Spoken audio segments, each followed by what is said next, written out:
Parliament of Papas. Yes, little axe horn. All right, Cameron, stop getting fuzzy. Stop it.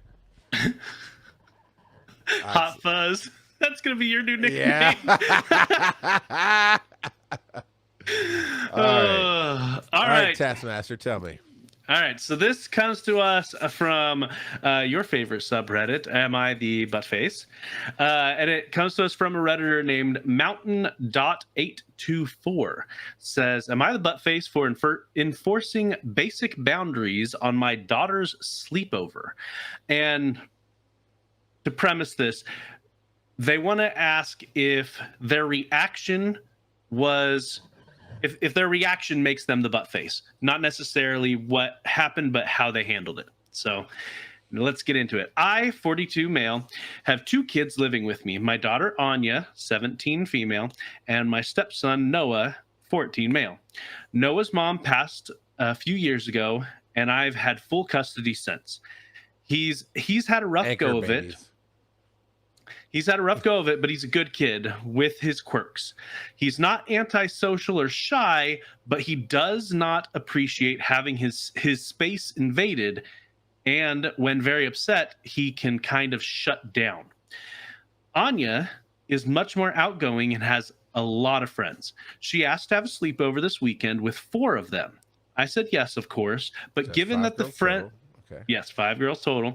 But given that the friends who were coming were pretty loud and have a tendency to crowd Noah, I told her to make sure they don't go into her brother's room, and to keep things down after 11 so that the house can sleep. So 2 rules, reasonable rules in my opinion. Easy peasy.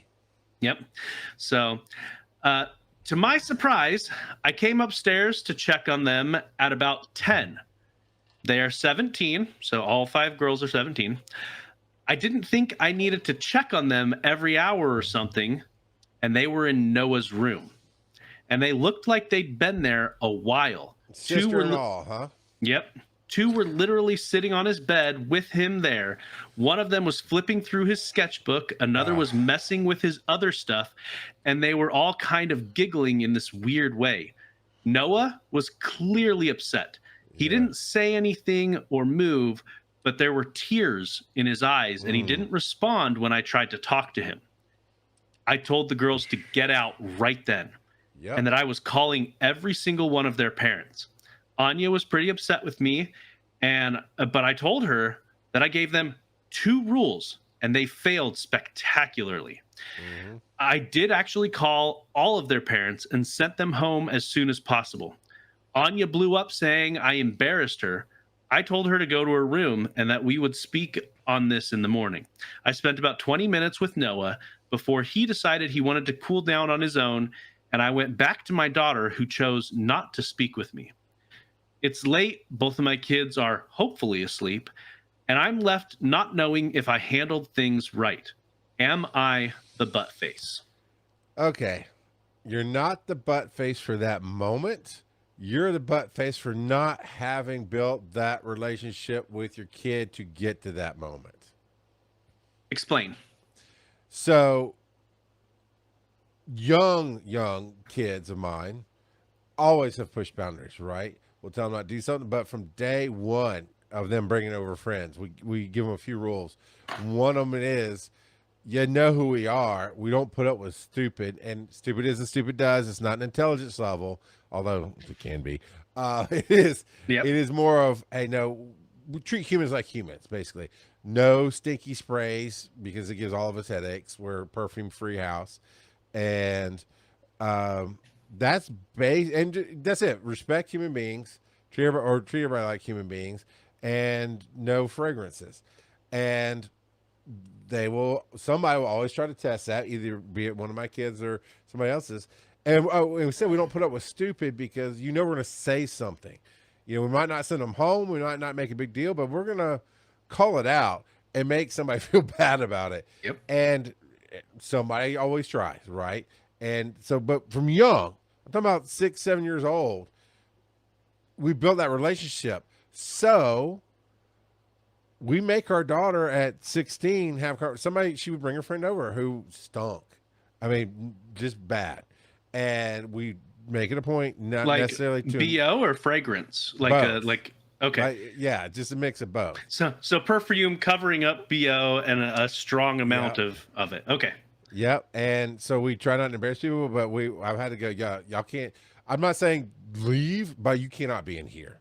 You know, go outside something. Why And don't you guys go play outside? It's such a nice day for you to air out. you know, exactly. Exactly. So we're stern, if you will. We're Yeah. truthful, but it's like trying to be guilt free. And we try to get Crosby, in this case it was Crosby, to talk to her friends, this and that and the other. My son at his 16th birthday, you know, whenever they turn 16, my wife does the last big hoorah party for him. And 21's a trip, whatever. But there was one of his friends that came in and was being a butt face, as you say. And I texted my son's like, man, this is your birthday. But he has about 30 seconds to cut that out, or I'm bouncing him. And I'm not trying to embarrass you, but this is your party. I'm not going to stand for him to do that to you. And my son handled it. Because we had always built that relationship. So that's a long-winded version of what I meant by you failed in building, because you always have a standard TV family relationship where your 17-year-olds, I hate you and you're embarrassing, and you're, you know, and we don't know all the emotions. Their repertoire up until now lends to her pushing boundaries. She didn't respect the rules. And that speaks volumes to their history. That's what you were getting at. Yep, because yeah, more or less, yeah. Because I mean, we always hear a story from one side, right? He may not even see how he came across or understood how heavy it was for him, but that's also where we use our words in my house. We make it super important, and I call my daughter out in front of her friends, going, "You," and like if this were the case, you had. Well, in this case, it's one rule because they weren't. He didn't say they were being loud and rowdy. So well, it wasn't even past 11 o'clock yet. So the other rule, so it's really the one even, rule. So yeah. You had right now you only have one rule, and you couldn't even do that. Get out. Yeah, and I would have made them stand on the lawn while I lectured them while their parents were coming about how horrible of a human being they are, and I would have nailed my daughter. I was like, "This is your responsibility." So for her to be able to, that's why I asked the clarification. Oh, daughter and all. It wasn't like the friends just did it. Just a blatant disrespect of her father and of her brother. There's issues there. Yeah. Well, and I don't think he said how long ago, a few years ago. So the mom's been gone for a few years. So theoretically, she was 14 when she lost her mom. And we don't know if they got therapy, either one of the kids. You know, we don't know any of that. And so that could be causing behavioral issues. Plus being a teenager, maybe some of those friends are bad influences. We don't know, but I personally think he handled it. This singular event, I think he handled it well. I mean, if he's leaving out the swearing and the cursing and the punching holes in the walls, well, we don't know that. He left it out, right? Yes. But I agree with you. On the surface, on paper, that you handled it. You violated the one rule, and it's a personal human being rule, and you got to go. Yeah. Well, and as far as ways to embarrass your kids, like obviously we don't know his actual words, we don't know his tonation, we don't know anything like that. But this is pretty mild for embarrassing your teenagers. It's not like it's not like it's your first date and he came to the door in a kilt with an axe over his shoulder and tells him, "You better have my girl home by 10 or whatever." You know, like this is pretty mild. Worse, but I'll tell you that. But see, here's the thing too that I'm feeling on this one is you embarrassed me tonight really is saying something else to the dynamic of the family, because typically in situations like this, one of two things drastically happens. And we don't really have it in the story here at all. But when a parent like that dies, and it's not like the second wife, because he said the son was a stepson. And I think that's the mom who died. I didn't catch. Oh, yeah, you're right. No, so we don't know if it's divorce. You're right. But there's obviously not, her mom's not there. We don't know why. But usually one of two things happens in those situations. when somebody like that dies and impacts people. The siblings, half siblings or not, come together tight, and the older one, especially female, will protect the younger one, or drastic hate each other, won't talk to each other because that was my mom, but that's my stepmom, and blah blah blah. You know what I'm saying? It's usually one Yeah, of the yeah, two. yeah. And this is not describing either one. So when she says that she's embarrassed, I think she didn't know how to talk to her friends. I think she feels guilty about her brother and the triggering that's going on, but also possibly feels like she's unseen because what was the rule? Protect the brother. Who's more Yeah. important? Because that's a human natural, especially as a teenager with little perspective. That's a human Well, reaction to and go. All you do is care about him, but I just let you bring four friends over. But yeah, yeah. Well, and it wasn't like don't interact with your brother or don't tease your brother. It was stay out of his room, stay out of his space. If he wanted to come out and interact with them, he could have, but he should have a space where he doesn't need to feel pressured right. by all the crazy girls that are all of a sudden there.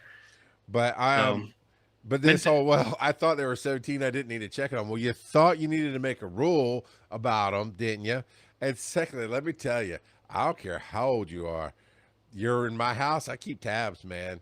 My daughter has her own space out the shed out by the river in the backyard. And even then, my wife will go out there every so often and check, and they're loud enough, which is great because you can hear them if you're in the backyard or whatever. Like not disturbingly loud, but we know everything's cool. yeah, And they're all really nice. The second somebody's not nice to one of the other siblings, we don't do something then. Nobody's overt, right? But they're obviously just. We have adult conversations with our kids, going, "That person's not cool, man." And they're not cool. And we ask them questions about how they feel, blah blah blah. But yeah, you check on them, Joe. You check on them. You got 3 yep. boys, and let me tell you, if you leave 17-year-old boys to their own devices, you're gonna have a house burned down, sir. You better check on them. But yeah. So, yeah. So I think Roll that. Oh, sorry, Bob jumped in. It's not my we're fault. unanimous, not the butt face. For that moment. But the Yes. butt face for everything else that led to that moment. That's my dissension. Well, What is that? and when teenagers get together with their friends, they tend to push the boundaries even more Yep. than normal. Yep. And so yeah.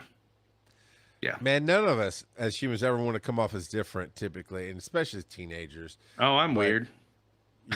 Yeah. Yeah. We all know.